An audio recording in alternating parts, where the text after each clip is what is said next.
നല്ലത് പട്ടിണി കിടക്കുന്നതാ.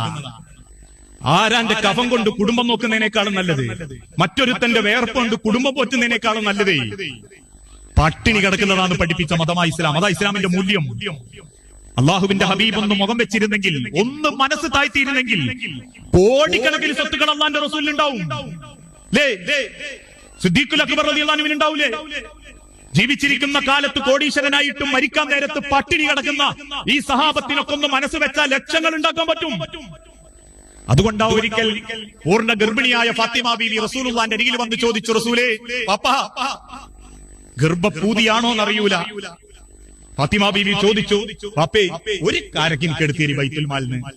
അല്ലാഹുവിന്റെ റസൂല് പറഞ്ഞു, മോളെ ഫാത്തിമ, അതെന്റെ വാപ്പന്റെ മുതലല്ല, അത് ബൈത്തുൽ മാലാ മോളെ, അത് ബൈത്തുൽ മാല. ഇന്ന് എല്ലാ രംഗത്തും അങ്ങനെയാ.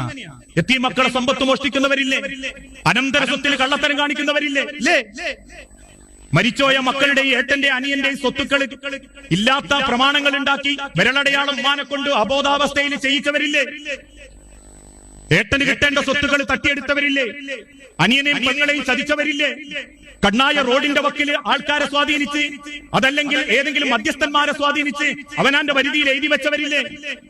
അതിരിട്ട് കല്ല് കെട്ടുമ്പം അടിഭാഗത്ത് നിന്ന് പുറത്തേക്ക് അല്പം തള്ളിച്ചു കെട്ടി ഒരു സെന്റെങ്കിൽ വേണ്ട, ഒരു തരി